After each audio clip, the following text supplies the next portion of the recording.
great for me. It was a great 5 years. It was just time to leave. And I love that he's like, well, do you have good, fond memories of the women on the show? And she says, which women?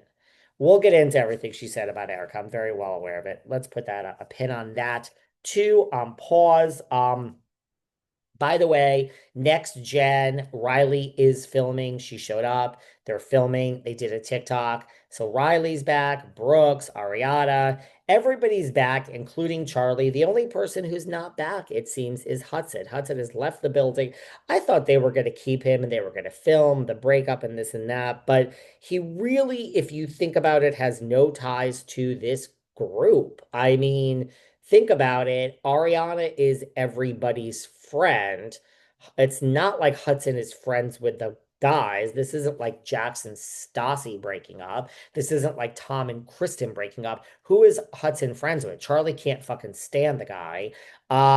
Brooks and Gia and Riley are Ariana's friends. He's not friends with like Amira, so he's not friends with any of these people. So in retrospect, it makes sense. Peace out. You don't even live in New York, and you're the heir to like billions of dollars or at least hundreds of millions. So what the fuck do you care? You win, dude. You win. They're all scrapping for a reality TV check, and you're worth hundreds of millions. So you'll be fine, Hudson.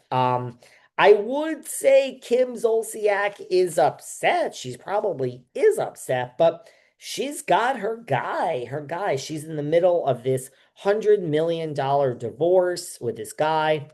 And she was on Instagram Live the other night. I love how you don't even have to do interviews anymore. Just go on your Instagram Live and answer a few questions, and someone somewhere sees it and it becomes something.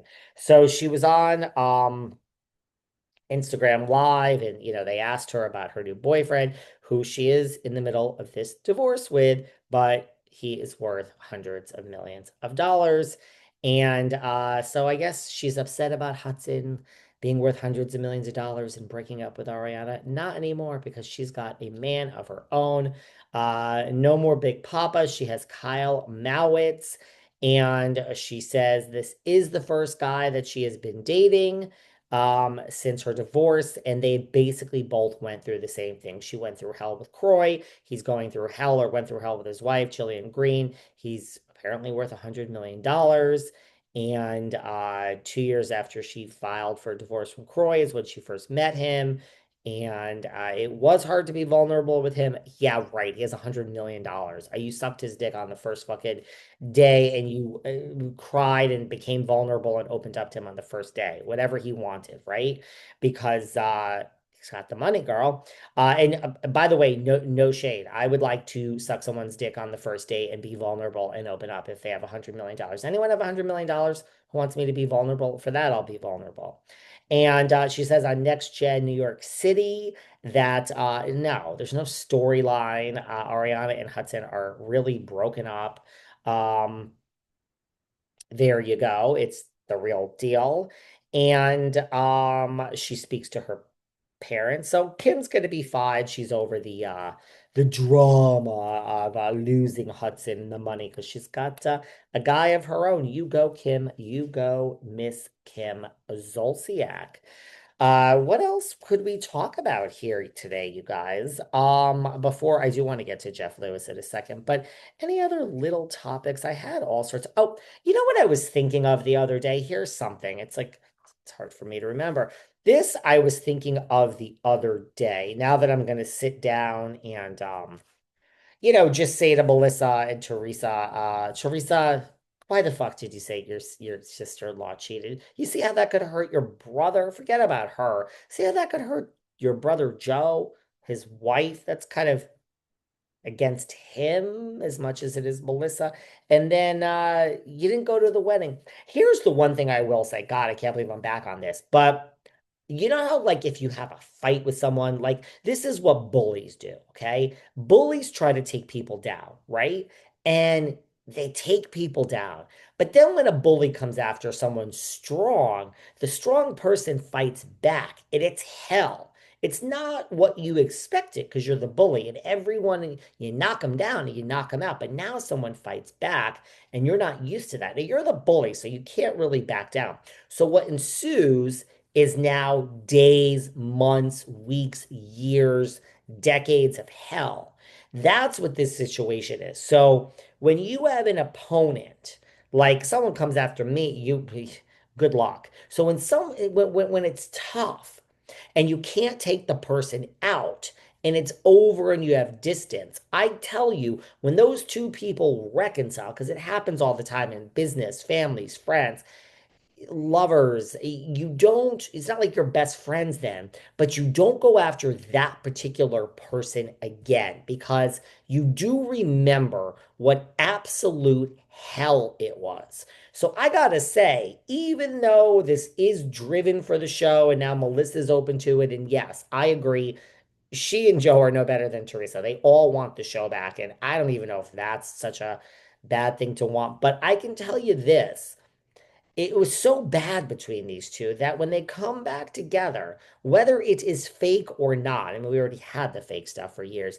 I don't think we'll ever get to this place again with them if and when they reconcile because I think they're just going to remember how bad it was. And the fact that they lost literally the $1 million paycheck, $2 million paycheck, whatever it is, they're going to remember that. And I guarantee you, if they come back together and reconcile, they will never be on the outs again. They won't be friends. They won't really like each other. It won't be deep, but surface level, getting along for the families. I guarantee you, Teresa will even be bright and airy towards Melissa because they will remember how bad it was and that they lost the show. That's the one thing I can say. But my point where I was going with that is just like I can just solved all of their problems. I need to sit down with this Bronwin Newport. We already talked about this on Patreon where we recap Salt Lake this past week, but Salt Lake was on again in the background. And you know what I thought about Bronwyn? I need to sit down with her. It's like, listen, you grew up with this mother who it didn't, held you to high standards. The standards were high with this mother. So she talks about how she just was trying to please her mother day after day, year after year. And her mother's really hard to please. Then she comes home and she's got a baby in the belly, and Gwen comes out, and the mother's not worried about her teenage daughter and, your future in college and how is this going to affect your life. She's just worried about what the neighbors are going to think and how do I hide this from the neighbors, which is really lovely that you're trying to hide your daughter's teen pregnancy from the neighbors. I'm sure that made Bronwyn feel really good. And it only made it worse in that she wanted to kind of please her mother. So she grew up trying to please her mother, who does not seem very pleased with her. But she even talked about it 2 weeks ago. She tried to please her mother, try to please her mother. This scene was on the other day, again, in the background, where she is sitting there and talking to Todd, and he's not listening, and she's opening up, and she starts crying. It's like they say girls marry their daddies. Bronwyn and Newport, darling, you have married your mother.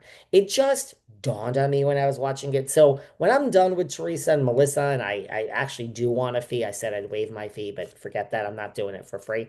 I need to go over there to Salt Lake and take a plane to Provo and wherever the fuck Bronwyn lives in Utah because I need to I need to sit down with her, and the fee is not waived. I gotta really get through to her. You really gotta see Bronwyn. You married your mother, like you were looking for approval from her your whole life, and yeah, you're still scarred from her not accepting Gwen, but even before that, you were trying to please her. You told us that.